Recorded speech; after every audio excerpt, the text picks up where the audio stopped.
il y a un côté, une ambiance fascisante un petit peu. Orwellienne. Orwellienne, il y a quelque chose qui ne va pas en fait, qui ne tourne pas. Et d'ailleurs, dans mon rôle de journaliste à ce moment-là, c'était très compliqué de rester un petit peu extérieur. J'avais envie de dire, oh là là, il y a un truc qui ne va pas, il y a quelque chose qui ne va pas. Pourquoi on embarque des gens et qu'on en laisse sortir d'autres?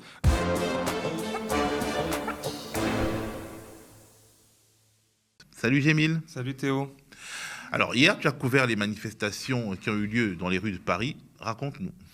Alors, ce qui s'est passé hier dans le centre de Paris, il faut le dire, est une gravité rare. Les forces de l'ordre ont reçu l'ordre très précis, en fait, de venir nasser des groupes de manifestants en plusieurs endroits dans le quartier de Châtelet-Montorgueil, donc c'est le premier arrondissement de Paris, de forcer chacune des personnes, comme vous le voyez à l'écran.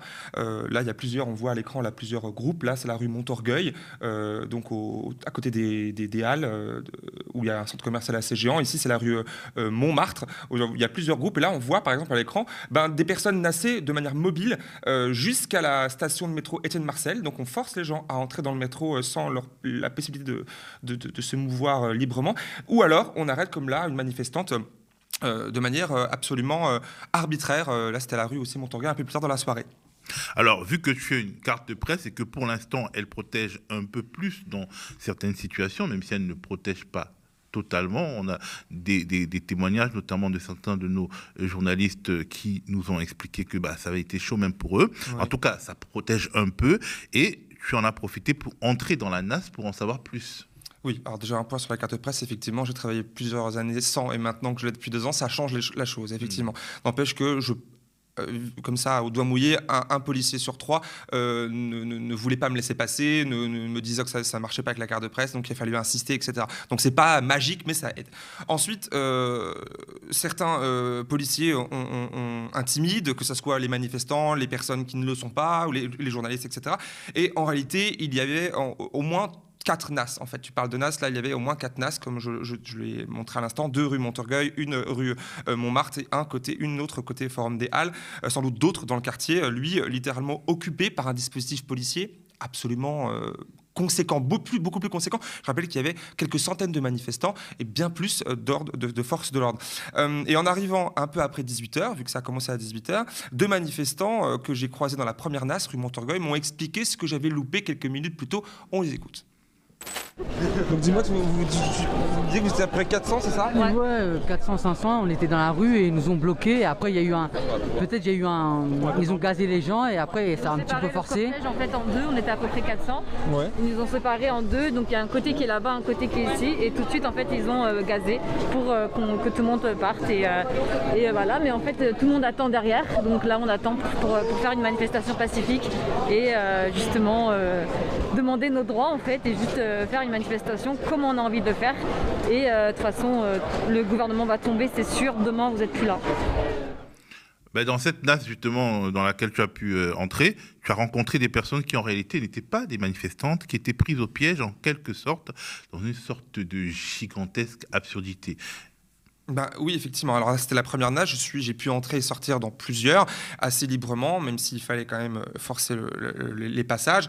Déjà, une chose, rappelons que la technique de la NAS est jugée illégale par le Conseil d'État depuis juin 2021. Et qu'en décembre 2021, c'était le schéma du maintien de l'ordre a été modifié pour jouer un peu avec les mots, puisque maintenant, et un des agents me l'a expliqué hier soir, il ne s'agit pas de NAS, il s'agit de filtrer, des barrages filtrants. Sauf que dans les faits, les NAS sont des NAS. Les gens sont là depuis 1 heure, 2 heures avant de pouvoir sortir au compte-gouttes, comme on l'a vu tout à l'heure, et d'être raccompagnés au métro. Alors, il y a eu donc du coup là des privations de liberté totalement illégales, ou alors à la limite de la légalité, ça se discute. Et comme tu viens de le dire à l'instant, dans une des NAS, là c'était rue Montmartre, juste derrière, j'ai pu croiser une personne, absolument un couple, et c'est intéressant de le souligner, au style, je vais dire, pas habituel, plutôt bon chic, bon genre, habillé de longs manteaux, de gens qui se baladent. Je ne pensais pas que ce soit des manifestants. Et effectivement, j'avais du nez, ce n'était pas des manifestants, mais justement j'étais badauds, et même des étrangers. On écoute. Comment ça se passe du coup, là, de votre soirée ici? Pourquoi vous êtes là? Écoutez, je suis un simple passant. Je suis passée ici juste comme ça. Je voulais prendre un gaufre à la rue Montorgueil et je suis tombée ici par hasard et maintenant je suis coincée depuis déjà 1 heure ici. J'ai froid, j'ai faim. Vraiment, vous êtes une passante, vous n'êtes pas de Paris? Non. Non, du coup en touriste ici? Plus ou moins. De passage. Oui, de passage, oui. Et vous savez pourquoi il y a ce blocage? Oui, bien sûr. Et je ne sais pas pourquoi c'est ici. Vous savez que c'est des manifestants qui manifestent contre la réforme des retraites d'Emmanuel Macron. Vous en pensez quoi, vous, en tant que, du coup, passante? Écoutez, je suis étrangère, donc je n'ose pas prononcer mes jugements par rapport à la politique française. Donc,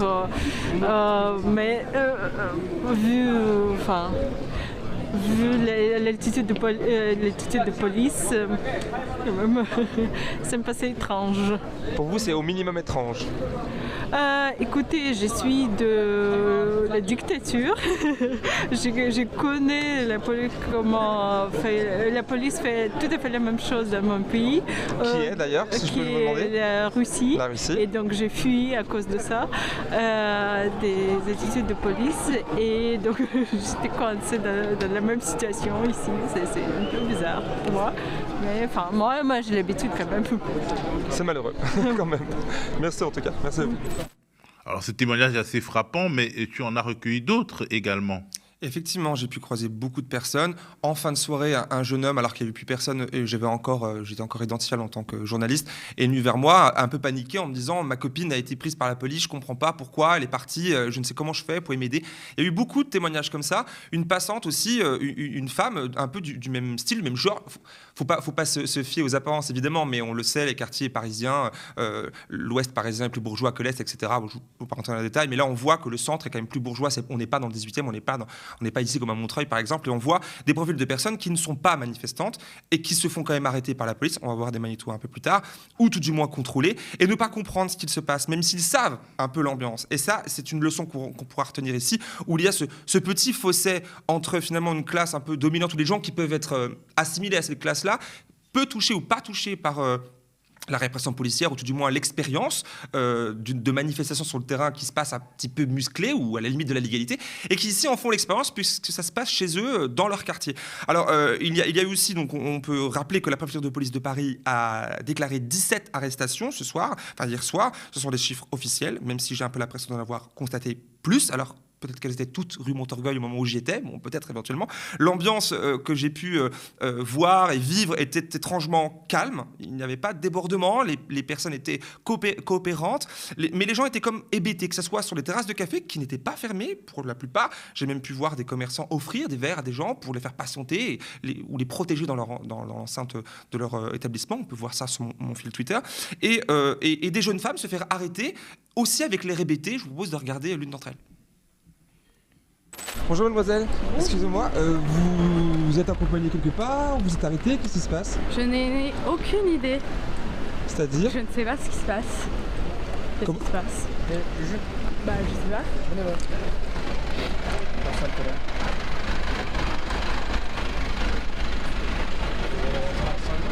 C'est mon collègue qui a rempli une fiche avec votre identité qui est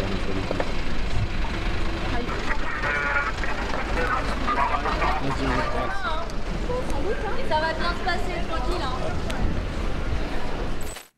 Tu vois, là, tu sens un petit peu, bon, c'est court, cette ambiance apaisée, calme, pénombre, au centre de Paris. C'est agréable quand il n'y a pas de police. On vient, on mange une gaufre, comme l'a dit tout à l'heure la dame. Montorgueil, c'est fait pour ça, un peu, pour déambuler dans le centre-ville. Mais là, il y a cette présence policière en surnombre et ces arrestations un peu complètement arbitraires et donc illégales. Hein, j'imagine le constater et le commenter ces prochains jours, je l'espère. Et en dernier magnéto, avant de te laisser, il y a cette dame au chapeau rouge qui se fait, elle, arrêter, elle aussi. Elle ne comprend pas, elle le dit aux policiers. Et finalement, en ayant peur, en fait, de ce qui peut arriver derrière. N'en disant pas plus, les images parlent d'elles-mêmes. Je vais, monsieur, on peut pas arrêter des gens sur la voie publique comme ça, qui n'ont rien fait. On n'a rien fait là-bas, dans la rue. Elles ont rien fait. Je vous invite à donner vos affaires, s'il vous plaît. Vous savez très bien, elles ont rien fait. Vous donnez vos affaires, s'il vous plaît. Là, j'ai des livres sur la Commune de Paris, parce qu'en plus, j'étais... Madame, vous savez. Alors voilà, comme je suis militante politique, on va dire que quoi, là? J'ai donné mon papier, hein. Je voudrais récupérer mon carte d'identité. Non, je garde mon téléphone, c'est mon lien. Pourquoi vous ne pouvez pas m'enlever? Je ne suis pas arrêtée, enfin. Je suis pas arrêtée, merde, j'ai rien fait. Il y a quelqu'un de vous qui m'a dit de passer par là-bas, de me retrouver. Après, on a arrêté, on a été gentils. Hein. J'aurais pu partir tout de suite. Licenciés, les policiers, licenciés, les policiers. Pour l'emploi, pour les flics. Non, moi je suis désolée. Je sais pas, je suis toujours... Madame, asseyez-vous si vous voulez vous asseoir. Asseyez-vous.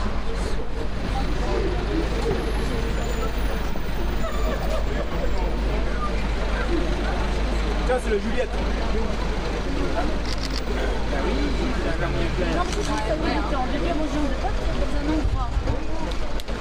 Ça va bien se passer, madame, ils savent qu'ils sont ridicules. Ils vont risquer rien, vous allez ressortir. La mairie résister, ils n'ont pas le droit, ils ne peuvent pas vous forcer. Alors, peut-être que l'impression de calme et finalement de coopération des personnes qui soient interpellées ainsi est liée au fait que ce sont soit des primo-manifestants pour ceux qui manifestent, soit des personnes pas manifestants du tout. Et forcément, quand on ne s'attend pas à être interpellé, on est comme tétanisé. Il y a un moment où...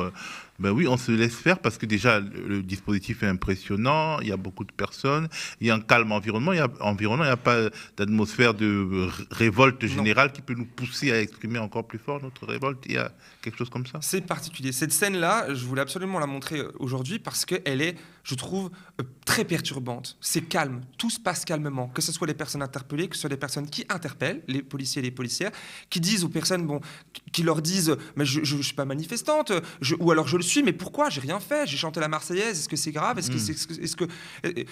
Et du coup, les policiers qui leur disent mais ok, qui sont non plus pas menaçants, pas j'allais dire violents, à ce moment-là, ils leur disent mais j'y peux rien, c'est comme ça, on va vous embarquer, et c'est comme ça. Il y a un côté, une ambiance fascisante un petit peu. Orwellienne. Orwellienne, il y a quelque chose qui ne va pas en fait, qui ne tourne pas. Et d'ailleurs, dans mon rôle de journaliste à ce moment-là, c'était très compliqué de rester un petit peu extérieur. J'avais envie de dire, oh là là, il y a un truc qui ne va pas, il y a quelque chose qui ne va pas. Pourquoi on embarque des gens et qu'on en laisse sortir d'autres? Il y a une jeune femme qui était, elle... aussi de ce style-là vestimentaire et qui semblait être passante mais qui pouvait être manifestante aussi, et un policier l'a cru, finalement elle a été juste à peine contrôlée puis on l'a laissé repartir, et ça a été très, très perturbant en fait cette scène-là, et surtout ce passage où on voit qu'on lui demande de sortir ses affaires et qu'elle commence à se justifier d'un livre parlant de la Commune de Paris. Je ne sais pas comment toi tu l'as ressenti, mais c'est quand même très particulier. Elle essaie de justifier... Elle admet quelque part, elle a intégré le fait que notre police peut être une police politique d'une certaine manière. Ça dit quelque chose. Et je ne pense pas que ça soit un signe positif pour la suite du mouvement social et même pour cette crise politique, parce que même si Aurore Berger ou je ne sais plus quel membre du gouvernement avait dit qu'il n'y avait pas de crise politique, je crois que c'est Yael Braun-Pivet qui disait qu'il n'y avait pas de crise politique, que tout allait bien, tout est sous contrôle. Non, manifestement, il y a une crise politique et ce qu'on a vu hier soir le démontre. Alors, tu nous as raconté dans la rédaction que tu as été tellement perturbé par ce reportage qu'il t'a fallu un peu de temps pour reprendre tes esprits après avoir fait ton boulot, après les réflexes professionnels. Quand c'est terminé, tu étais toi-même un peu hébété. Ah, bien sûr, je suis resté 3/4 d'heure, près d'une heure, dans le quartier qui est subitement redevenu tout calme. Ils sont tous partis, je crois que ça s'est poursuivi gare de Lyon ensuite. Je ne suis pas allé pour ma part, je suis parti d'ici, il était pratiquement minuit. Et oui, la façon dont les choses reprennent leur cours, où les gens, finalement, quand la police disparaît, quand les forces de l'ordre de police partent, et que les choses se mettent en place, j'ai pu reparler à ce commerçant qui avait offert des petits bouts de kebab aux gens, j'ai pu reparler à cette dame, et notamment ce monsieur, ce jeune homme dont sa copine a été embarquée par la police alors qu'il ne comprenait pas pourquoi, qui était bloqué pendant près de 2 heures dans une nasse alors qu'ils voulaient rentrer chez eux. Et donc, après avoir vécu tout ça, c'est quelque chose, parce qu'effectivement, on est manifestants, on est badauds simplement, on est touristes, on est journalistes, on reste des citoyens et des personnes qui vivent un espace, un moment politique, et ça impacte, même si je découvre rien sur le terrain, même si ces moments-là, je les ai moi-même vécus il y a plusieurs années, de rentrer dans le métro de manière forcée, etc., même d'ailleurs plus musclée, c'est quelque chose qui est perturbant et dont on ne doit pas s'habituer. Et là, j'ai eu l'impression, tout à l'heure je te le racontais avec les collègues en bas, qu'il y a une forme d'habituation à cela, que ce soit la violence physique, mais là, c'était même pas physique, les gens ont coopéré, ont accepté l'illégalité de rentrer dans le métro, même s'ils vivaient dans la rue d'à côté. Et ces NAS, là où on n'a pas pu les voir, ou très peu, de policiers mobiles qui encadrent 10 manifestants par 10 manifestants, et autour d'eux, il y a 20 policiers surarmés, casqués, comme si ces personnes étaient dangereuses, les amener, les forcer à prendre le métro et repartir en prendre d'autres. Ce côté méthodique était quand même très orwellien, très effrayant. Merci beaucoup, Jémil, pour ce récit, qui nous instruit. Et il y a peut-être, avant de te laisser, quelques conclusions à en tirer. Il y a là, on l'a vu tout à l'heure, on a un pouvoir, je pense, qui est fragile, qui a peur de sa jeunesse, enfin, c'est la situation on peut la lire comme ça, et qui veut là tuer dans l'œuf la contestation, ce qui semble être la marque de fabrique de la Macronie depuis quelques années. Et comme tu l'as dit tout à l'heure, le gouvernement qui se sent fragilisé, qui peut tomber peut-être aujourd'hui, suite à la signature de la motion de censure du groupe Lyotte, on le verra tout à l'heure. Et une chose à retenir quand même dans tout ça, parce qu'il y a beaucoup de négatifs, tout ça, mais je vais insister sur le côté pacifique des gens, le côté alors pacifique mais pas béni oui gentil, voilà. Il y avait les gens très politisés qui savaient ce qui se passait, qui étaient conscients du moment, et même s'ils obéissaient, ils étaient quand même conscients. J'ai parlé avec quand même beaucoup de personnes, et ces commerçants dont on voit très peu, on voit toujours des commerçants excédés par les manifestants. Là, j'ai vu essentiellement des commerçants qui ne fermaient pas rideau et qui, au contraire, aidaient les manifestants, qui comprenaient et qui leur offraient à boire et à manger. C'est des images qu'on peut voir sur Twitter. Merci beaucoup, Jémil. Avec plaisir.